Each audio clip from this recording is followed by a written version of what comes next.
let's consider the 4 areas of scientific studies which strongly point to reincarnation. 1. Hypnotically induced past life memories. 2. Spontaneous past life memories. 3.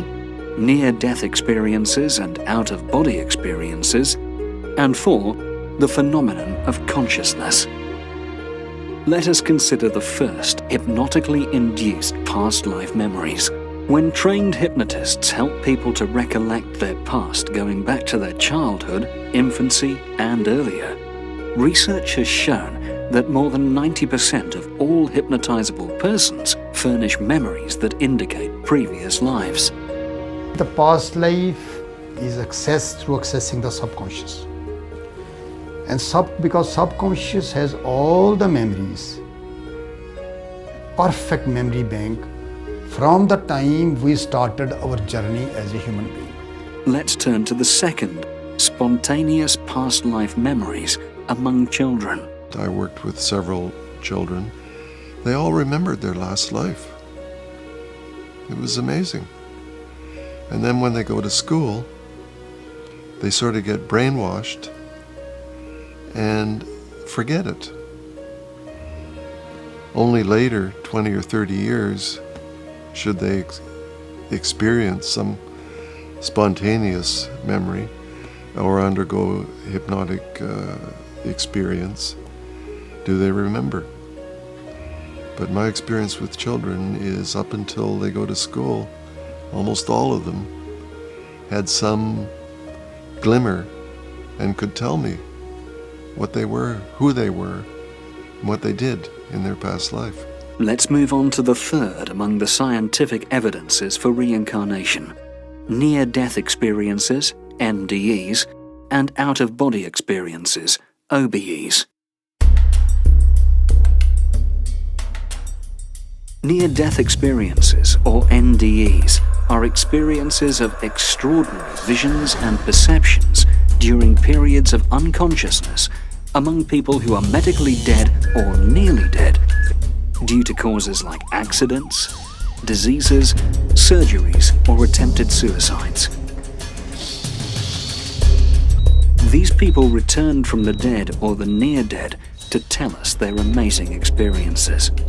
NDEs and OBEs have been investigated by researchers from across the globe.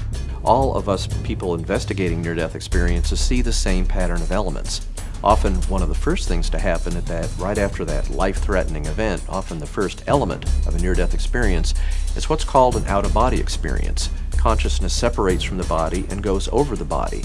From that vantage point, they can see ongoing earthly events, which may include their own frantic resuscitation efforts. After that, they may go into or through a tunnel. Often at the end of the tunnel is a beautiful, mystical, unearthly light. And then once they pass into that area of light, they may be in unearthly landscapes. Often they're described as being beautiful without any comparison on Earth. There may be colors there that are so beautiful that they don't even exist on Earth. They may hear music so lovely that it is beyond anything possible on Earth. In these unearthly realms, they may have what's called a life review, where they see part of their prior life.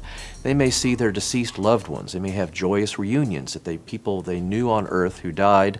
And then ultimately, at the end of their experience, they often have to make a decision about returning to their earthly life or not. Could the mind which splits apart from the physical brain be, in essence, the soul, which continues to exist after final bodily death, according to some religious doctrines? Let's now discuss the fourth scientific evidence for reincarnation, the phenomenon of consciousness. Many scientists today assume that consciousness is produced by the brain, but this assumption has neither been demonstrated experimentally nor explained theoretically to any reasonable degree of satisfaction. But now there's an increasing number of scientists in various fields who dare openly to challenge this old paradigm, and we're moving toward what some have started to call a post-materialist paradigm. And now meetings are being organized and books are being prepared with regard to this post-materialist paradigm. So I can predict that it's only a matter of decades before we have a new scientific revolution, and this time it will be about mind, consciousness, and spirit. And it will be probably the most important conceptual revolution that we've ever had in the history of humankind. Thus, scientific studies in these four fields offer strong evidence for the existence of a soul different from the body. So let's see what Prabhupada has put in the purport. Change of the body by the atomic individual soul is an accepted fact. So I think that's an axiomatic truth. That's axiomatic. That's taken for granted, that we can see that the body is changing. Nobody stays at 5 years old. Although sometimes we don't know really, this person is stuck there. But we know for sure the body is changing. The body changes. Nobody stays at the body of 5 years old. I think that's a better assessment. So everybody would agree that the 5-year-old body, the 10-year-old body, the 15-year-old body, that constantly changes. That we can see and confirm with our eyes. Even the modern scientists who do not believe in the existence of the soul, but at the same time cannot explain the source of energy from the heart. So the heart is a very special organ because it's the energy center of the entire body. As much as the brain is very active with all the neurons and synapses. So let's take a look at this video. The heart. It beats about 100,000 times a day, pumping more than a gallon of blood each minute. And all that pumping is primarily controlled by the brain and autonomic nervous system. But the heart also has its own mini-brain, or backup system, called the intracardiac nervous system, or ICN. It helps fine-tune external signals from the autonomic nervous system to keep the heart pumping smoothly. A properly working ICN is essential for good heart health. But the heart's mini-brain is complicated, and scientists have a poor understanding of how the ICN fully works. Now, a virtual 3D heart has been created that showcases the ICN and could help researchers better study the function of the heart's neurons in amazing detail. I absolutely do not believe for a second that a heart is just a pump. I had a bone marrow transplant for stage 4 cancer in the very early 80s. And I was on the transplant unit. And we would sit down at night, all of us who were dying, and most of us were, and talk about things. And the heart transplant recipients were reporting receiving the memories, feelings, food preferences, fears, musical preferences of their donor. So that's when I started hearing all these remarkable stories. And I started to collect every single one I could. Could the transplanted heart be bringing with it some kind of information from its previous owner? We know that the heart is a hugely energetic organ and is in constant communication with the brain. 40,000 neurons, or nerve cells in the heart, communicate up to the brain. Hormones from the heart travel in our bloodstream, and every time the heart beats, it creates a pulse wave. But most impressive of all is our heart's magnetic energy, 5,000 times more powerful than the brain. It can be measured up to 6 feet away from our bodies. I thought, this heart is just as powerful, more powerful, and does talk to the brain. Maybe we should be paying attention to that. Maybe the brain, even though it thinks it's us, isn't. Professor Pearsall was sure that the energy of the heart and its relationship with the brain was the key. And as more and more transplant patients came up with these remarkable experiences, it seemed to confirm it. But could his hunch stand up to science? The heart is a connective organ, a gentle organ. It's a different type of intelligence. I don't know all about its intelligence. That's what we need to learn. And how we learn that is by asking openly questions about people's hearts, not dismissing them as poetry, that metaphor. Say, maybe there's something to this. Professor Pearsall collated his research into a book called The Heart's Code. In it, he explored these stories about organ transplant patients and what they reveal about where we store our memories. And as I began to hear more of details, I began to realize that this was a theoretical prediction that could actually be verified in the biomedical world. Even within the heart, you find 40,000 neurons. And neurons, we know, is only found in the brain. So that means the heart is also a thinking organ. It's a very unique organ. So it has a very high energy center. And with the combination of the lungs, it's there that the diffusion between air and oxygen takes place, which is so vital to the body. Within 3 minutes, if the brain doesn't get oxygen, it's dead. So just see how dependent we are. For life to continue, within 3 minutes, if we don't get oxygen, we are dead. Just see how dependent we are. So the source of energy to the heart have to accept continuous changes of the body, which appear from childhood to boyhood, and from boyhood to youth, and again from youth to old age. From old age, the change is transformed to another body. This has already been explained in a previous verse 2.13. So we were discussing this, that 2.13, dehinosmin yata dehe, that was just a description of the process. And now today we're learning of the actual process of how that occurs. Transference of the atomic individual soul to another body is made possible by the grace of the super soul. So this is the fundamental mechanism, the super soul, or what is also called the Paramatma in the heart, the super soul. In different traditions, it's called different things. Just like in Christianity, it's called the Holy Spirit. But there's a super force which is higher than the human level of experience of the soul. Therefore, we call it super soul, or the super force, or the Holy Spirit. And this agency, this mechanism is the transfer mechanism, is the transferring force that carries the soul from this body into another new body. So when that transmigration happens, the mechanism is done by the hands of the super soul. The super soul fulfills the desires of the atomic soul as one friend fulfills the desires of another. So we're seeing another aspect of the super force or the super soul, that this is also the mechanism that fulfills our desires. So not only does it carry us across to another new body, it's also at every moment fulfilling our desires. Well, one may say, well, I have so many desires, none of that got fulfilled. I kept my tooth under the pillow and even the fairy didn't come. Every birthday I made a wish, even that didn't happen. So how do we understand that the super soul is fulfilling our desires? So there's a very deep understanding about this principle. It's a principle and it has different criteria that has to be fulfilled before our desires get met. So today's teaching is coming straight from the Upanishads, and we see that even in the verse today, right? It's so rhythmic. Vasamsi jirani yata vihaya navani grinati naro parani yata sharirani vihaya jirani anyani samyati navani dehi.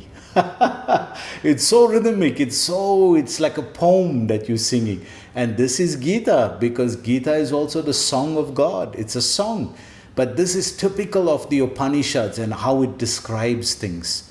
So in today's lesson, it's describing this fundamental feature that within the body, Deha, that within the body, there are actually two separate forces. One is the soul and the other is the super soul. And it describes them like two birds sitting on a tree. So you know, if there's birds on a tree, what do? They must be eating the fruit of the tree. So what are they doing there? So one bird is observing the other bird eating the fruit of the tree. One bird is just observing, and that is the super soul, the super force or the super soul. And the other bird is constantly eating the fruit. So let's see this analogy and how it's expounded in the Upanishad language. Let's see. The Vedas, like the Mundaka Upanishad as well as the Svetasvara Upanishad, compare the soul and the super soul to two friendly birds sitting on the same tree. One of the birds, the individual atomic soul, is eating the fruits of the tree, and the other bird, Krishna, is simply watching his friend.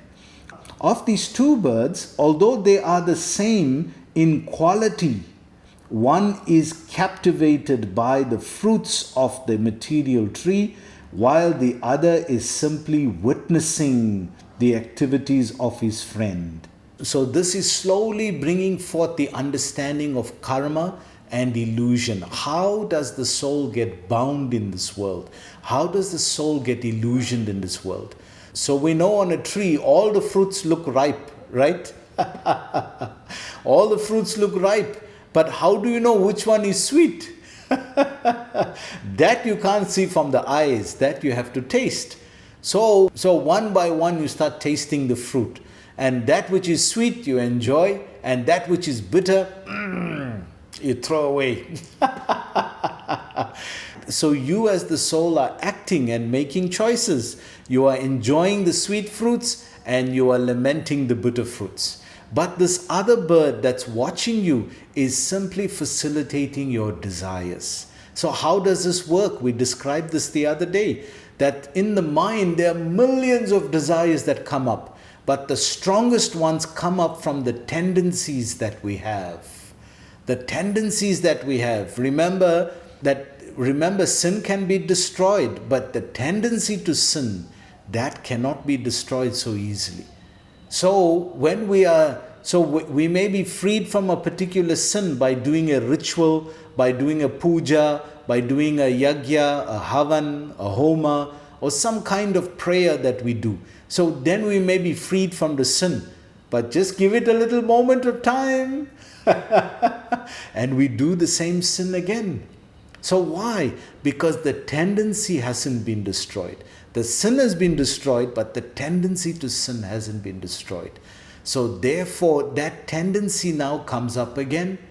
So by choice, when it comes up to the mind, because these are strong impulses, you must remember that tendency is coming from millions of lives. So they are strong impulses. So when it comes up, the mind looks at it and says, I want. And the intelligence is saying, no, wait, let's assess it first. But because some of these tendencies are so strong, even the intelligence gets bewildered by this. And then this feature, the super soul, comes into play. And it asks you, do you really want this? Have you thought about it? Has the intelligence thought about it? But if the intelligence is already corrupt, then you're not acting under choice, you're acting under impulse. Then you're just reacting to these lower natures, which are tendencies that have come from past lives. So the soul becomes helpless. It's not even making a choice anymore. Although it looks like it's making a choice, it's not even doing that anymore.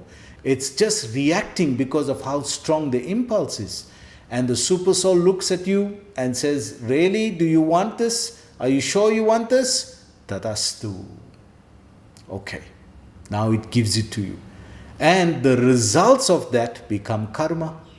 So if it's good, then you get good karma, sweet fruit. And if it's bad, then you get vikarma, which is the bitter fruit. And both of that you have to face. And this is what the Upanishads tell us, that the soul is constantly going between sweet fruit and bitter fruit, good karma and vikarma, constantly choosing like this, constantly moving like this, and many times without choice, because the tendency is so strong, it just comes up. But in the Bhakti Sastras, it's described that by the chanting of the holy names, even that tendency can get destroyed. So there is hope. Therefore, the devotees of the Lord, Satatam Kirtayanto Mam Yetantasya Dhrita Vrata Namasham Chastamam Bhaktya Nitya Yukta Upasate. That the devotees of the Lord, they are always Satatam Kirtayanto Mam. They are always, Satatam, always doing my kirtan. They are always chanting japa, or they are always singing bhajans, kirtan. So this is the thing that can destroy even the tendency. Otherwise, nothing else can destroy the tendency. We see our Christian brothers, how they struggle with this, right? They go for confession, and then the next week again they're back there. Hey, what happened, Prabhu? Appointment finished last week. No, sir. Again it has come up. Yes, this happens for everyone. If we're honest with ourselves, we'll see within our heart, this is the weakness of heart that the Dhira is trying to assess. The weakness of heart is falling prey to these tendencies. So Krishna is teaching Arjuna, Arjun, take shelter of the right process and execute it with determination. Yetantasya drita vrata, with determination. Drita vrata, you have to work with determination on this by connecting to the spiritual energy, by making sure you're always surrounded with spiritual energy, not with the material energy. This can totally transform that effect. Krishna is the witnessing bird and Arjuna is the eating bird. Although they are friends, one is still the master and the other is still the servant. So we see that Krishna describes this in the 5th chapter. Bhokta jagatapasyanam sarvaloka maheshwaram surita sarvabhutanam gyatmamam shanti michati. So again and again we're hearing Prabhupada describing this, and the Upanishads are describing that the super soul is your friend. Surita sarvabhutanam. So bhokta jagat tapasyanam. Krishna is saying, I am bhokta. I am the one who is the supreme enjoyer. I am enjoying in the prayers and the offerings of everyone. Bhokta, jagya. I'm enjoying all the offerings of everyone. Tapasyanam. Everybody is doing the austerities and penance for me. And Sarvaloka Maheshwaram, or of all the lokas, Sarvaloka, of all the planets and the whole of creation, Maheshwaram, I am the controller of all of them. Maheshwara, Mahaishwara, I am the supreme controller of all creation. So although I am all this, Surita Sarvabhutanam, I am also your well-wishing friend. Surita.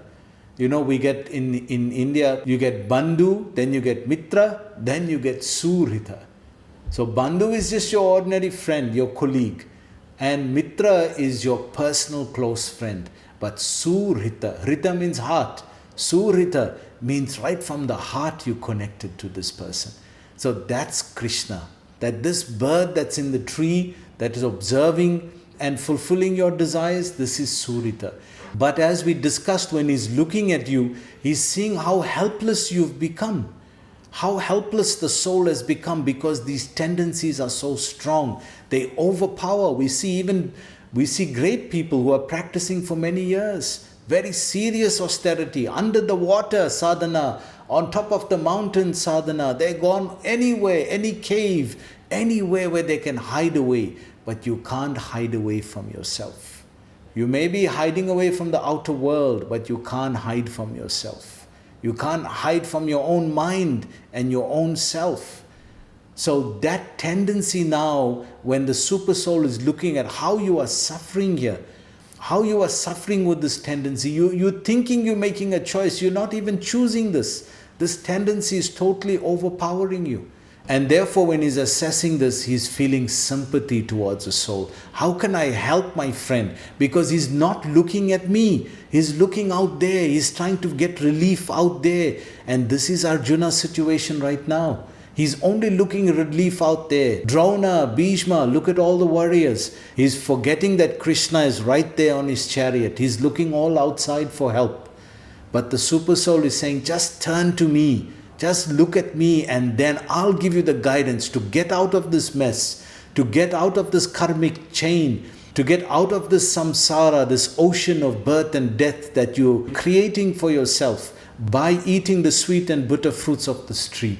Look towards me and we can deal with this tendency. Look towards me so we can deal with the weakness of this tendency. Hriday Dolabhya, the weakness of heart. Address this part of you, Arjuna. Otherwise, if you don't assess this, you're going to constantly be going in samsara, birth and death, and you're not going to be able to come out of it. So address the weakness of heart, address these tendencies, and by addressing it, taking shelter on the spiritual dimension, taking shelter of my teachings and what I'm telling you, Arjuna, by taking shelter of me.